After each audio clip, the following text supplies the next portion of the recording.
In the world of Zootopia, humans never happened, which makes Zootopia a modern, civilized world that is entirely animal. That is an animal. Animals in Zootopia are anthropomorphic. That is just a big fancy word that means they walk around on 2 feet. They do not go to work nude. Thank you. Almost. That's got it. And they use technology.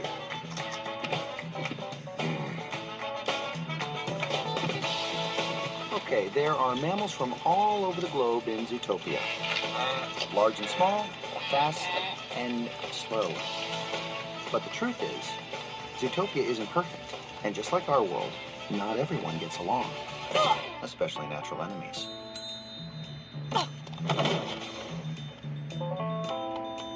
Which can create some issues. But nature always gives animals special skills to survive, and while one may have amazing night vision, another may have incredible hearing. And an air-powered elephant tranquilizer.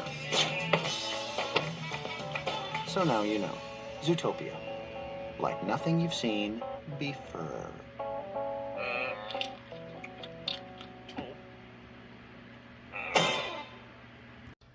I mean, honestly, that pretty much sums up the movie in general, what that trailer gave you. But welcome to Time About the Movies, everybody. We are jumping into March 2016, and needless to say, the month is starting off like a lion, and trust me when I tell you, the month is going to end like a lamb. And figuratively and literally, because one of the main characters in Zootopia is actually a lion, who's the mayor, voiced by J.K. Simmons. But this is Zootopia. From the largest elephant to the smallest shrew, the city of Zootopia is a mammal metropolis where various animals live and thrive. When Judy Hopps becomes the first rabbit to join the police force, she's quickly learning how tough it is to enforce the law. Determined to prove it for herself, she jumps at the opportunity to solve a mysterious case. Unfortunately, that means working with Nick Wilde, a woolly fox who makes her job even harder. Hopps is voiced by Jennifer Goodwin, and Wilde is, of course, voiced by Jason Bateman.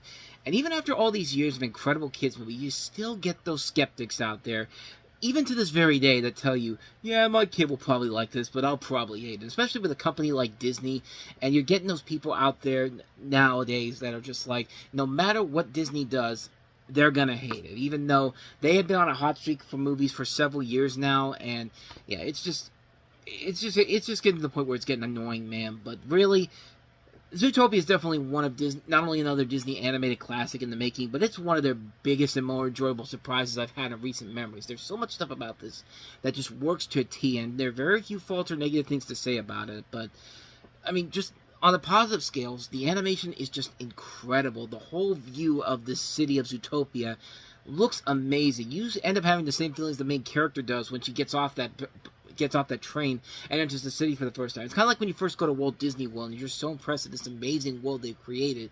Like, it's still amazing that they have yet to make a theme park here in a part of the theme park in the States. A part of the... Let me rephrase this better.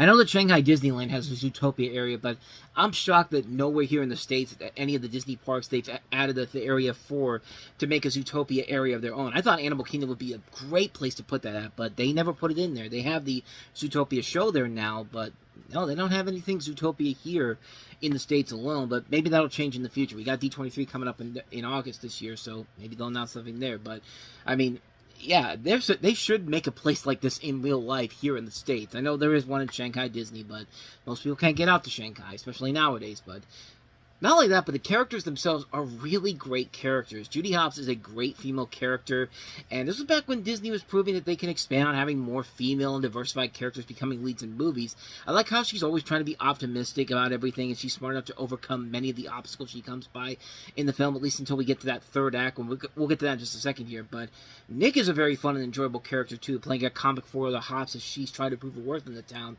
Everyone else is done very well, voice acting wise and animation wise. It's one of the few times where they get a ton of famous celebrities providing the voice work here, and it never feels like it's being overly distracted. Even somebody like Shakira, who could have been a nuisance right off the bat, is used in a way that she's not wide out in the open and annoying. She's in there just not enough to cause a ruckus, and even her song is really a nice little tune, Try Everything. But kind of like with the Lego movie, the best aspect of this movie is the message of this film. The film takes this 60-degree turn towards the third act, where Judy says one thing that creates a Disney equivalent of a race war, and the last act suddenly becomes a social commentary on some pretty heavy issues like race and political corruption. But the way they do it is very subtle and not in your face about it. It's, again, like the Lego movie. They take the turn that not only works, but tells you an important lesson about life itself, something that people still need to hear even to this very day. It does that very well here, gives us an important message about not living in fear, living in peace and harmony, something that we really do need in the world today. And, you know, the second movie did that very well, too, with its message. If there's one thing I will say about the movie that I don't really like about it nowadays, is that it didn't really bug me at first, because at the time when I first saw, like, the big villain reveal that they had here, it was just kind of like, it took me by surprise at first, but having watched this movie so many times in the 10 years since it's come out, I've now started to realize that, yeah, I probably should have figured out that Bellwether was going to turn out to be the bad guy in this, because, yeah, they were making obvious areas where it's just like, oh yeah, there's definitely something sketchy about this whole thing. But it's not the worst, but it's something where it's just kind of like, you don't see it at the first, on a couple first screenings, but viewings of it, but then as time goes on, you start to realize, yeah, probably should have seen that coming a mile away. But regardless, this is still a great movie with some of the best animation to come out of the studio, a lot of great characters, very funny moments, great music, great social message about life. It's a brilliantly made, well-paced, well-meaning animated movie. The best animated movie I had seen since Inside Out and the Lego Movie, and probably my favorite Disney animated movie up until before Winnie the Pooh came out. It was that great of a movie, and it would not be Disney's only movie this year where they would have a really great film. We'll get to that at the end of the year with Moana, but yeah, it was a really, really good movie. In fact, Disney Animation overall in 2016 had a pretty good year. In fact, Disney in general had a good year in 2016, which we'll get to as we go along here. But Zootopia is definitely one of their best movies overall. I can't recommend it enough. One of the best movies of the year. So let's go ahead and move on to our next movie, which is the sequel to Olympus Has Fallen, and that is London Has Fallen. Get down! 5 world leaders are confirmed dead. Terrorists are claiming responsibility. What do you want? Your president. There was no chatter on this. We can still negotiate. That's not going to happen. Get the president out. With pleasure. What you guys don't get is, we're not just one man. 1,000 years from now, we'll still be here. London Has Fallen. Rated R. In theaters March 4th. I mean, it's better than Gods of Egypt was, but then again, anything could be better than Gods of Egypt. My dog's poop could be better than Gods of Egypt, but yeah, this movie is definitely not as fun as the first movie is, and it's pretty obvious if you watch the trailer, you can see why, but Gerard Butler's back as Secret Service agent Mike Banning, who must protect United States President Ben Asher, played by Aaron Eckhart again, from terrorists who orchestrate a threat against the G7 during the British Prime Minister's funeral in London. And right from that trailer there, you can definitely see a lot of the problems with the movie. It's the fact that it's literally trying to make a movie about pro-America in London, England, and it comes off as very jingoistic. It also is very racist towards Islamophobia, terror-exploitation fantasy, which comes not but a few months after the November Paris attacks of 2015. I mean, it's a movie where it really felt like, what the hell? It's like, what is this movie? Like, what the hell were you guys thinking by it? And yeah, it's not a great movie, but there is part of me that does kind of like it in the sense of the old school 80s Rambo sequel type of vibe to it. I mean, it's that kind of a movie where it's not a good movie, but it's a film where you could just tell they're just going along with it. They don't care what kind of rules they're setting it or who the people they're going to piss off with. I mean, they're going in there trying to have a good time, and it's fine, I guess, but yeah, it's definitely not the first movie. I think trying to take it to London, England, and trying to make the same movie there, it does not have the same matter that the first film did. And at least in the second movie, they did, at least in the next movie after this, they did bring it back to the States and make it more seem fitting for for what they're trying to accomplish here, the United States in general. But yeah, trying to take this over to somewhere that's not the U.S. and basically trying to make a sequel there. Yeah, it does not help you. It does not help your cause whatsoever, and it makes it look like you're trying to take over their country. But I mean, it's not. It's not like that could happen in real life. Wink, wink. But I don't know, man. Like I said, it's not a good movie. It's not. It's nowhere near as good as the first movie. But I don't really hate it. I think it is the worst of this series in general. But I mean, there's still some stuff I like about it in terms of the action. Sometimes it can be pretty cool, and again, it's better than watching Gods of Egypt, pretty much, but that's not really saying a whole lot, so take that for what you will. But anyway, let's go ahead and move back to some good movies. In fact, a very underrated gem of a movie, once again completely destroyed by really terrible marketing. Trying to get that out of the way so I can give you some light here. Let's talk about Whiskey Tango Foxtrot. First female driver hits the road. That sucks. That sucks for women. How did I end up here? I wanted to explore the world. I got tired of waiting around. Then my boyfriend did this. Who is in your bed? Mother? That's the most American white lady story I've ever heard. It's bananas. Here. Either we go big or we go home. Put a turban on her, she'd make a very handsome boy. Whiskey Tango Foxtrot, rated R. Yeah, that marketing really was not helping that movie. Almost making you feel like Paramount purposely sabotaged this movie to not do well. I mean, that's literally what it feels like. But trust me when I tell you, the movie actually is a good film.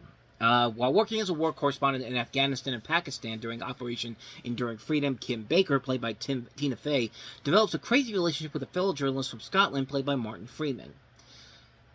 But, before you even talk about the trailers, the title is probably the worst aspect about the movie. It's not a good title, and it does not really make a whole lot of sense, especially when you consider that there's literally another book called Whiskey Tango Foxtrot, which was a 2007 memoir of photographer Ashley Gilbertson's time covering the war in Iraq. So basically, they took the title from a whole other book altogether without even doing the research of where that title came from.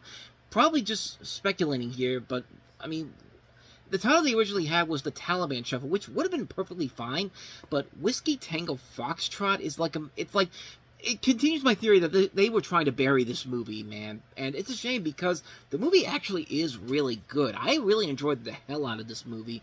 And what's worse is that a lot of people will probably not remember this movie because of that title alone, but it's a good movie. It's a really good movie that you should definitely see, especially if you like Tina Fey. She really does put a lot of effort into these movies, and she really is very good in these movies here. This is mostly to give her kind of more of a dramatic turn, and for the most part, it's done very well. She's proven that she has more range of an actress over the years, and hopefully they'll give her some more dramatic roles to do in the future.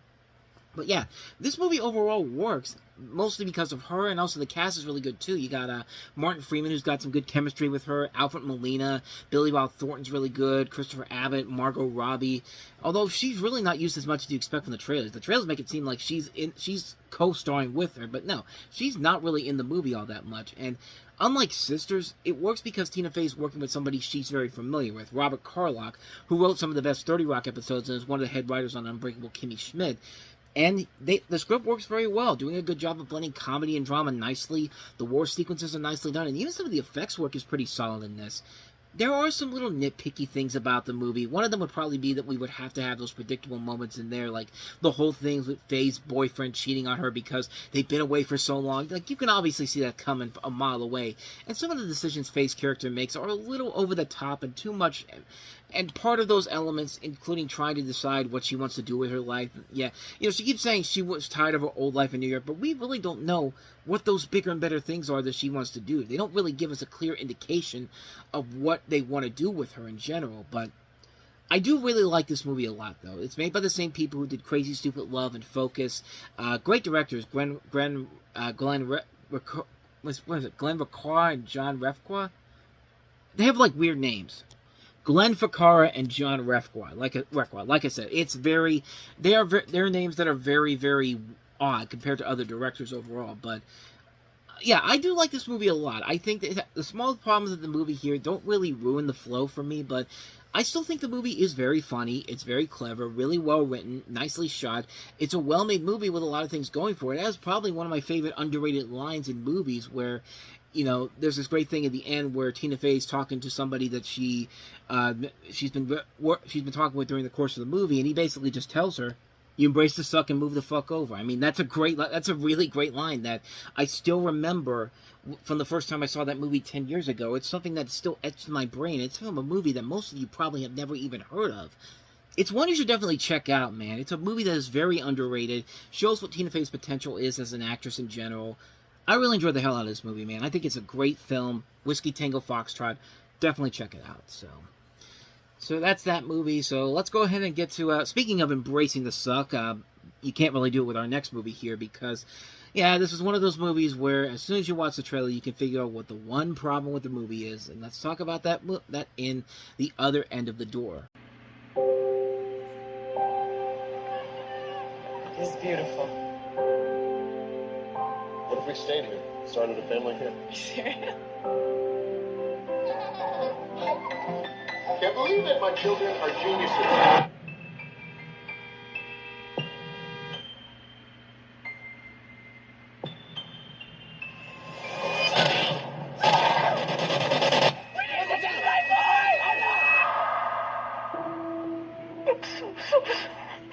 Is Oliver in heaven now? Life's lost meaning.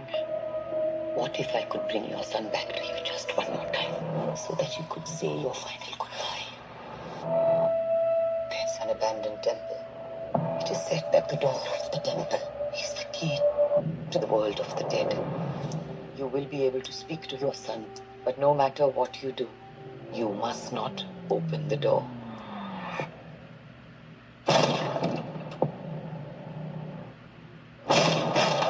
Oliver?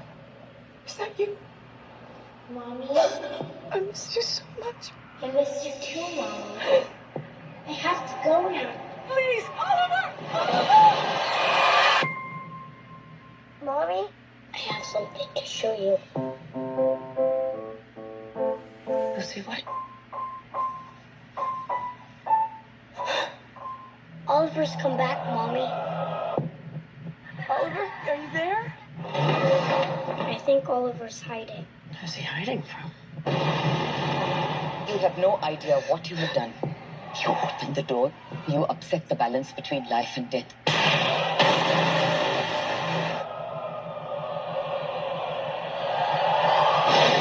out! Get out of my house!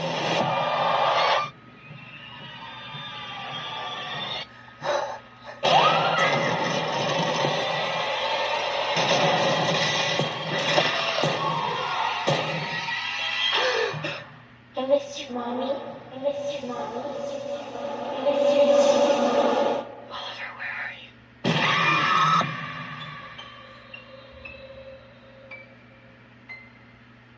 Or The Other Side of the Door, because that's literally the title of the movie, but do you really care at this point, man? I mean, you see the biggest problem with the movie right away. It's another one of those horror movies with stupid white people doing stupid things that they should not be doing, not listening to people that are literally telling you, well, no matter what happens, don't open that door. And, you know, your motherly instinct, but no, my motherly instincts tell me I have to open the door because it's my son. I don't care. Like, if you can't do that, then don't go to the thing to begin with. Just, it's just, it bugged the hell out of me. So stop me if you've heard this plot before, because it's so revolutionary and brand new. A family lives an idyllic existence abroad until a tragic accident takes the life of their young son. The inconsolable mother, played by Sarah Wayne Callis, learns of an ancient ritual that will bring her back to say a final goodbye. She travels to an ancient temple where a door serves as a mysterious portal between two worlds. But when she disobeys a sacred warning to never open the door, she upsets the balance between life and death. So it's a mix between Pet Sematary and The Ruins, which sounds awesome, but then you forget that you're dealing with stupid white people who make stupid decisions, and lo and behold, this is a stupid white person who makes a stupid decision because she just can't listen to freaking rules. And at that point, when she opens the door, it's just kind of like, no, you deserve what's coming to you, bitch. You deserve every single goddamn thing that happens to you. Like, where's the fun in that? It'd be fun if there were some good jump scares, legitimately good, scary moments in here. But no, everything you could see coming a mile away.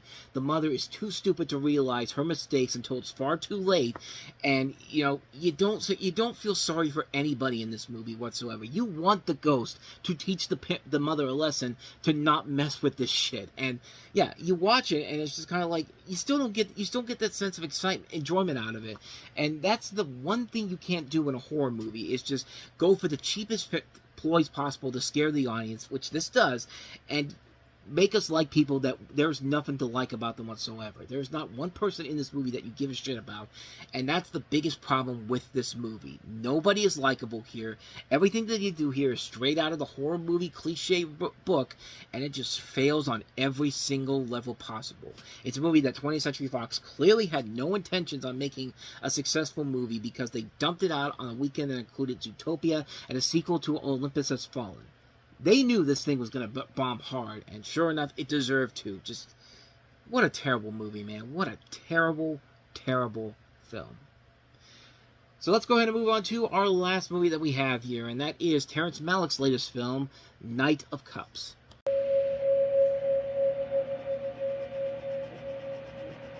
All of those years, living the life of someone I didn't even know.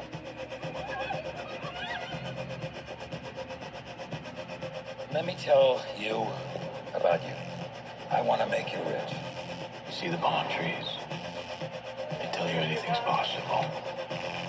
No one cares about reality anymore. Yeah, I bet you can smell the pretentious farts of Terrence Malick right now, because yeah, this is Terrence Malick reducing himself to a pretentious level that is so unbearable. Like, it's what you expect from a film like this. Christian Bale stars as a hedonistic screenwriter who goes on an odyssey through Los Angeles and Las Vegas as he undertakes a series of adventures with several people, including his ex-wife, played by Cate Blanchett, and his married lover, Elizabeth, played by Natalie Portman. It's a film that's summed up into 10 chapters. None of them are really good because, yeah, this is definitely in the category of Terrence Malick going way too far, he's saying way too far up his ass and asking you to explain what the meaning of it all is. It's just like, yeah, that shtick may have worked years ago, but you're really pushing your luck. And sadly, this is all he would do for the rest of his career. Every single movie is literally just a pretentious, bland fest with characters that you do not give a shit about, situations that make no sense whatsoever, and it's just such a boring snooze fest. It's a movie that is literally over 2.5 hours of David Cronenberg, not David Cronenberg, good lord, sorry David Cronenberg for insulting you like that, but it's Terrence Malick basically just, you know, it's like I said at the beginning, like farting up all over the place and basically putting it up on the screen for 2.5 hours. It's that bad of a movie, people. It's that bad. I got nothing else to say about it except, yeah, avoid Knight of Cups like the plague. Plain and simple.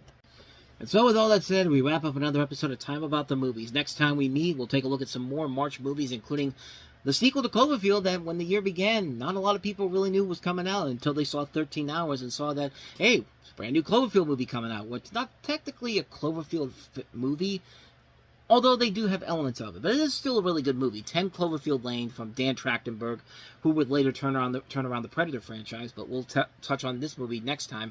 We'll also take a look at the romantic comedy The Perfect Match, The Young Messiah, Sacha Baron Cohen and Mark Strong starring in The Brothers Grimsby. We also have Eye in the Sky, a movie about drones.